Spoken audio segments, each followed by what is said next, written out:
right, let me just talk about this real quick. We'll be quick about this real quick. So generally, what are fourth party vendors? Similar like I stated before. Let me see if I'm sharing. If you all can see my screen, can you please just give me thumbs up real quick? I have a screen. What are fourth party vendors? Give me thumbs up. All right, good. Thank you. All right, cool, cool, cool. Okay. So it's strictly an external company that provides services and product for other vendors, but they don't have a direct relationship with the primary client, with you. So I don't know, some of you will notice this. So if I'm being hired, some recruiters would have three layers of hiring. So I get the project from a client, right? So I deal with the client, I give it to another provider. That provider source it out to another provider. So now let's say the project is $200 an hour. The next person I'm giving them to get me resource for 150 an hour. The next person is giving it to another person to get them for 100 an hour. So you can see that there's multiple layer before it gets to the client, right? But so those are still risks that we need to deal with potentially, right? So that's just the gist around it. Most of us are part of that already. You may not just know it. All right. What are those key things or workflow within a fourth party vendor? Of course, we need to still assess a need for a fourth party vendor, meaning you need to understand the requirements, identify potential gaps within that fourth party. You still need to vet those fourth party vendors, especially if they are strategic vendors to your organization. You know, you have to still sign security and privacy agreements, provide them limited access to your system and data most of the time, and monitor the access of those fourth party. So many times people will be transparent. Let me give an example. So I hire, let's say, a big name, IBM or IBM to do a project. IBM hires a vendor, a well-known, reputable vendor, let's say Splunk, to come and help us to pull information. Splunk did not have the specific capacity. They hired a service provider that is equally very strong with ingress ingress of data. So they hire this person. So those chain of flow of hiring, ideally there should be a disclosure so that people know, okay, is this a direct employee of yours or it's a third party? So we expect those disclosure in general. If it's not disclosed, those could be potential areas of litigation, in reality.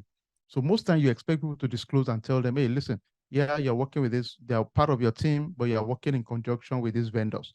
So the question is, all these layers of vendors, what is the security around it? Is there non-disclosure agreement? Is there agreement well written? You still want to make sure those are there in general, okay? All right, let's talk about best practices. We can all agree we should have strict vetting and background check, grant them limited access. Access control is always a big deal. And ladies and gentlemen, we can agree with this. Even within your home front, you're not going to give everybody access to your home, right? So you still need access control. No matter how nice people are to you, you're not going to give everybody access to your home, right? It's the same thing. So access control and monitoring is still going to be part of it. Even though you're a third-party vendor or direct vendor, we need to still monitor your access in our organization. Training is a huge piece of the puzzle. Security awareness and training is always going to be there. Then continuous audits and assessment is always a big deal also. So you will notice an overlap of regular third party and fourth party. So a lot of things are very similar, but it's just good to understand that this is a new industry buzzword or buzz area that is a big concern. And we just have to make sure we are mitigating those risks. So what are the mitigating strategies? Segmentation of vendor access. Only restrict your vendors to access they need. Sensitive data, you don't give your vendors, mask your sensitive information. Let me ask you, what are those sensitive information we need to mask? And masking just means we keep it, um, unreadable. Can we tell me some of those? Let me see what you guys have here. All right, can see some of this. That's right. PII, personal identification information, personal health information, EIN number, social security number, date of birth, HR information, all of those, I agree, 100%. Thank you, Temi. Thank you, Abdel. Okay, yep, that's it. Those are the key things. Somebody asked the question, Domino gives order to Uber Eats. Uber Eats passes it to driver. And I love that illustration. Abidin, you're awesome. That is so true. Yep, I agree. That is a practical example. That is so true. Domino gives an order to Uber Eats. Yes, yes. Uber Eats passes to the driver. And driver, that is absolutely true. Yeah, because at the end of the day, don't forget though, Uber Eats has already done background check on their on their driver, so they hope the driver is, someone they can rely and trust. So there's technically an agreement signed that you've signed when you registered in Uber Eats. So, everything is fine until there is a lawsuit. Always remember that. We think everything is fine until there's a lawsuit. You now realize, oh, so there's this clause, there's that clause. So very important. Everything is always fine until there's a lawsuit or there's an incident or there's a major incident that people need financial protection. Everybody gets crazy at that point, right? Just take note of that. Always remember that people can just get crazy when it comes to stuff like this. All right. So always establish encryption. We can agree it makes sense if you're sending file, encrypt it, establish a response plan. If there's an incident, how do we respond? Um, Contractual obligation, we know we can agree with that. We also need to understand the right to audit, right? So it means give me the right to audit. Sometimes when you try to audit, they would ask you to rely on SOC 2 report, which is just an independent report to state that my security controls are fine. So, and that's okay, as long as there is understanding that, hey, I can request for those reports to make sure that you are doing the right things. And if it's from an independent body, then that's fine. Some general do's: vet vendors, limit data access, encrypt data, monitor activity closely, perform risk assessment. You see, risk assessment is always showing up. Have an incident response plan. These are solid do's that we can always rely on. The typical don't give access arbitrary. We can agree on that.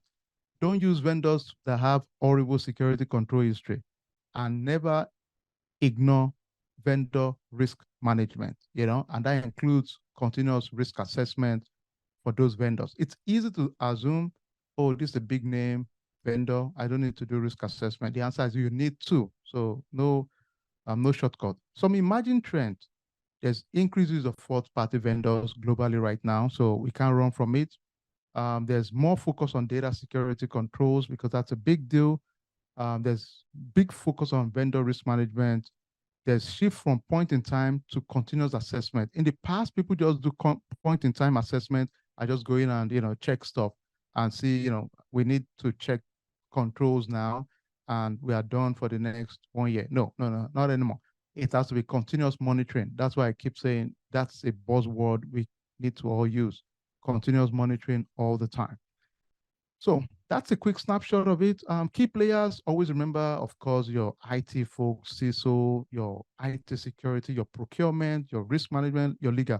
Can we type this real quick? Somebody can ask you in an interview and say, in your vendor third-party risk, who are the key players typically you guys deal with? Can we all type in, just type in security, procurement, legal, HR, sometimes always part of it too. So we can stick in HR if you don't mind.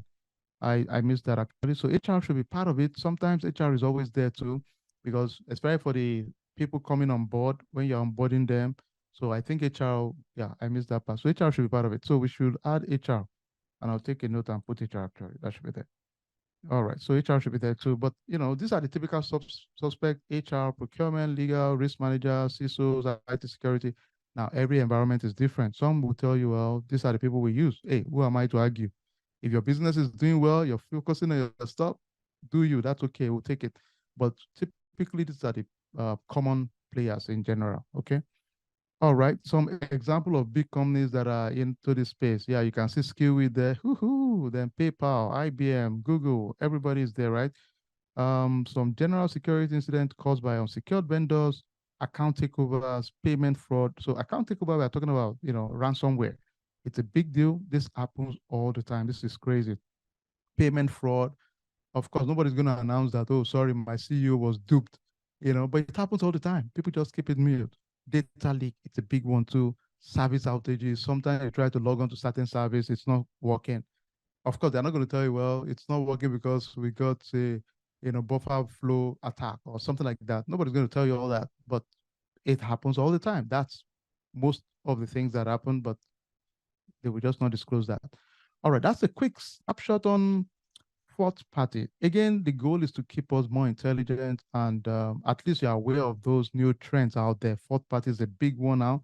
For those of my folks on, doing third party risk, they bring it to me all the time. This is the new trend. This is what they're talking about. And on those conferences, the popular buzzword right now. It's not just your regular standard third party, which is important, but what about your fourth party risk, right? So just be mindful of it, and the controls will be very, very similar in nature. So one more thing we'll just quickly get